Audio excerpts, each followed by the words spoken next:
Hello friends, welcome to our channel KA stories. ఈరోజు మనం degree 4th semester సిలబస్లో ఉన్న ఒక మోస్ట్ ఇంపార్టెంట్ మరియు ఇన్స్పైరింగ్ లెసన్ గురించి మాట్లాడబోతున్నాం. అదే చవి రజావత్ గారి జీవిత చరిత్ర. అవును బ్రో, మన దేశంలో చదువుకున్న వాళ్ళమంతా సిటీస్కి వెళ్ళిపోయి కార్పొరేట్ ఉద్యోగాలు చేస్తుంటాం. కానీ ఒక మహిళ మాత్రం తను చేసిన హైయర్ స్టడీస్ని, తనకున్న నాలెడ్జ్ని తన గ్రామాన్ని డెవలప్ చేయడానికి ఉపయోగించబడింది. భారతదేశంలోనే ఎంబీఏ చదివి ఒక పల్లెటూరుకి సర్పంచ్ అయిన మొట్టమొదటి మహిళ చవి రజావత్. అసలు ఆమె ఎవరు, ఆమె బ్యాక్గ్రౌండ్ ఏంటి, ఒక లగ్జరీ లైఫ్ని వదిలేసి పల్లెటూరుకి ఎందుకు వచ్చింది అనే అంశాలు ఈ వీడియోలో క్లియర్ కట్గా తెలుసుకుందాం. ఈ వీడియోని ఎక్కడ స్కిప్ చేయకుండా లాస్ట్ వరకు చూడండి, ఎందుకంటే స్టూడెంట్స్కి ఎగ్జామ్లో ఇది చాలా హెల్ప్ఫుల్ అవుతుంది. ఇక రజావత్ గారి బ్యాక్గ్రౌండ్ అండ్ ఎడ్యుకేషన్ క్వాలిఫికేషన్ ఏంటో చూద్దాం. చవి రజావత్ గారి ఫ్యామిలీ బ్యాక్గ్రౌండ్ చాలా రిచ్ అయినది. ఆమె రాజస్థాన్లోని టోంకి జిల్లాలో ఉన్న సోడా అనే గ్రామానికి చెందినవారు. కానీ ఆమె పుట్టింది పెరిగింది మొత్తం జైపూర్ సిటీలోనే. ఆమె తాతగారు రఘుబీర్ సింగ్ గారు కూడా గతంలో అదే సోడా గ్రామానికి సర్పంచ్గా సేవలు అందించారు. అంటే ఆమె రక్తంలోనే లీడర్షిప్ క్వాలిటీ ఉన్నాయన్నమాట. ఇక చవి రజావత్ గారు చదువు విషయానికి వస్తే ఆమె తన స్కూలింగ్ని జైపూర్ మరియు అజ్మీర్లో పూర్తి చేశారు. ఆ తర్వాత మన దేశంలోని ఎంతో ప్రతిష్టాత్మకమైన ఢిల్లీలోని లేడీస్ శ్రీరామ్ కాలేజ్ నుండి గ్రాడ్యుయేషన్ పూర్తి చేశారు.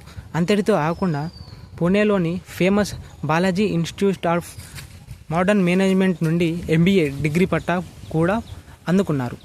చదువు పూర్తయ్యాక ఆమె టైమ్స్ ఆఫ్ ఇండియా మల్టీనేషనల్ కంపెనీలో కార్పొరేట్ ఉద్యోగాలు కూడా చేశారు. ఇక కార్పొరేట్ నుండి పల్లెటూరు వైపు ప్రయాణం, ద టర్నింగ్ పాయింట్.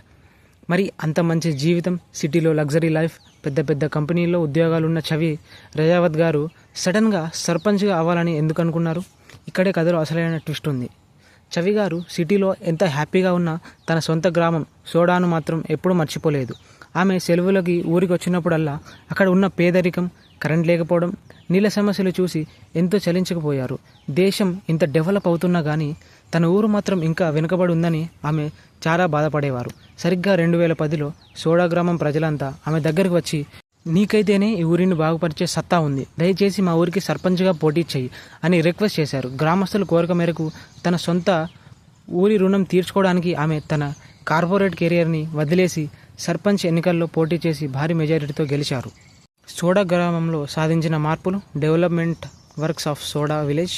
సర్పంచ్ అయిన తర్వాత చవి రజావత్ గారు ఊరి రూపురేఖలను మార్చడానికి డే అండ్ నైట్ కష్టపడ్డారు. ముఖ్యంగా ఆమె ఫోకస్ చేసిన 4 ప్రధాన పనులు ఈ ఎగ్జామ్లో మీరు ఖచ్చితంగా రాయాల్సి ఉంటుంది ఫ్రెండ్స్. మొదటిదిగా తాగునీటి సమస్యలు, సేఫ్ డ్రింకింగ్ వాటర్. సోడా గ్రామంలో భూగర్భ జలాలు అంటే అండర్ గ్రౌండ్ వాటర్ సిస్టమ్ అనేది మొత్తం కాలుష్యితం అంటే పొల్యూట్ అయిపోయింది. నీటిలో ఫ్లోరైడ్ ఎక్కువగా ఉండడం వల్ల ప్రజలు రోగాల బారిన పడేవారు. చవి గారు రాగానే డ్రింకింగ్ వాటర్ కోసం పెద్ద ఎత్తున వాటర్ పైప్లను వేయించారు. ఇక రెండవది పరిశుభ్రత మరియు మరుగుదొడ్లు అంటే శానిటైజేషన్. ఊరిలో ఓపెన్ డెఫికేషన్ అంటే బహిరంగంగా మల విసర్జన చేయడం వల్ల ఆ ఊరి గ్రామానికి ఎన్నో సమస్యలు వచ్చేటి. దీనివల్ల ఆడవాళ్ళు ఇబ్బందులు పడేవారు. చవి గారు సర్పంచ్ అయ్యాక ప్రభుత్వ సహాయంతో మరియు స్వచ్ఛంద సంస్థల సహాయంతో గ్రామంలోని ప్రతి ఇంటికి మరుగుదొడ్డు నిర్మించారు. ఇక మూడవది వర్షపు నీటిని నిల్వ చేయడం, వాటర్ హార్వెస్టింగ్. రాజస్థాన్ అంటేనే ఎండలు ఎక్కువ ఉండే ప్రదేశాలు. నీటి ఎద్దటి రాకుండా ఉండడానికి ఊరిలో ఉన్న పాత చెరువులను, కుంటలను క్లీన్ చేయించి వర్షపు నీరును నిల్వ ఉండేలా రీఛార్జ్ చేశారు. ఇక నాలుగవది విద్య మరియు రోడ్లు, ఎడ్యుకేషన్ అండ్ రోడ్స్. గ్రామంలోని స్కూళ్ళని బాగు చేయించారు, పిల్లలకు కంప్యూటర్ ఎడ్యుకేషన్ అందించారు. అలాగే రవాణా సౌకర్యం కోసం గ్రామానికి సిమెంట్ రోడ్లు వేయించారు. చవి ఎదుర్కొన్న సవాళ్ళు, ఛాలెంజెస్ ఫేస్డ్ బై చవి. అయితే ఈ డెవలప్మెంట్ అంత ఈజీగా రాలేదు. చవి గారు ఎన్నో సవాళ్లను ఎదుర్కోవాల్సి వచ్చింది. తన గ్రామానికి చెందిన మాజీ సర్పంచులు ఆమెకి వ్యతిరేకంగా రాజకీయం చేశారు. ప్రభుత్వ నిధులు, గవర్నమెంట్ ఫండ్స్ సకాలంలో అందేవి కావు. ప్రభుత్వ అధికారులు చుట్టూ తిరగాల్సి వచ్చేది. కానీ ఆమె ఎంబీఏ చదవడం వల్ల కార్పొరేట్ కంపెనీల సహాయం, corporate social responsibility CSR funds ఎలా పొందాలో ఆమెకు తెలుసు. ప్రభుత్వ నిధుల కోసం వెయిట్ చేయకుండా పెద్ద పెద్ద కంపెనీల నుండి ఫండ్స్ తీసుకొచ్చి ఊరిని డెవలప్ చేశారు. అదే ఆమెకున్న బిగ్గెస్ట్ అడ్వాంటేజ్. ముగింపు మరియు అవార్డులు, కంక్లూజన్ అండ్ అవార్డ్స్. చవి రజావత్ గారు చేసిన ఈ అద్భుతమైన కృషికి గాను ఆమెకు నేషనల్ లెవెల్లో కాకుండా ఇంటర్నేషనల్ లెవెల్లో కూడా గుర్తింపు వచ్చింది. ఐక్యరాజ్య సమితి యునైటెడ్ నేషన్స్ మీటింగ్లో కూడా ఆమె పాల్గొన్నారు. భారతదేశ గ్రామీణ అభివృద్ధి గురించి మాట్లాడారు.